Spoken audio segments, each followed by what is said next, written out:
好热哦！11节的感动时刻，今天要带您到苗栗来品尝美味的冰镇桂花汤圆。一般的汤圆大多都是热腾腾的，因为呢，汤圆冰过之后口感就会太硬了。不过呢，在南庄桂花巷里的这间店，经过了老板的改良，全年都卖冰的汤圆，而且是又 Q 又弹牙，这样的一个好味道，远近驰名呢。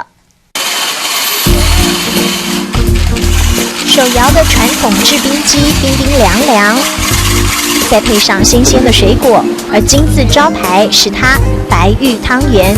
这一碗冰镇桂花汤圆还有一个卖点，就是桂花会在其中飞舞，自制的桂花酿加上汤圆，口感独一无二。你现在眼睛闭上哦，感受一下喝这个桂花茶是在南庄的田园小径里面。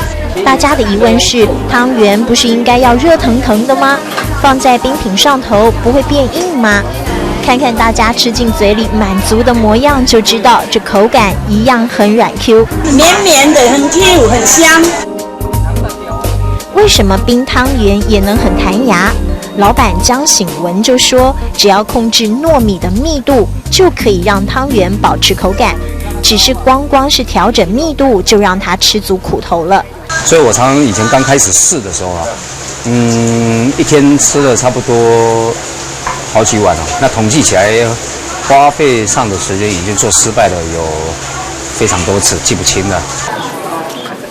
不放弃的客家精神，让他想出手续繁杂、提高汤圆密度的方法。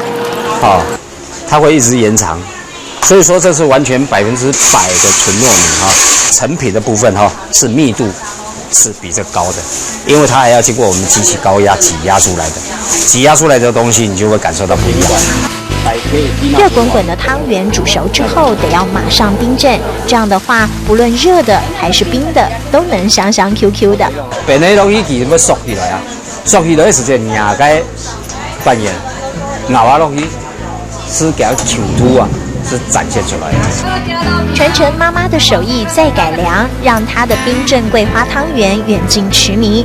但她不止卖冰而已，参与爱乡协进会的她，也努力推广南庄观光。除了洗山坑100年的洗山坑以外，你可以感受到以前老阿婆在那边洗的睡衣睡裤啊、被单啊、杀鸡杀鸭、洗菜，都是在那边。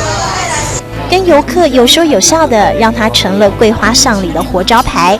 亲切的问候，也让这一碗客家美味大受欢迎。一颗颗发亮的白玉汤圆，蕴含客家妈妈的爱。没有添加物的桂花酿，一点一滴也代表客家人对生活的坚持。屋檐下一碗桂花汤圆，甜甜蜜蜜，让人来人往的桂花巷飘着桂花香。客家汤圆冰冰长，口感依旧弹牙。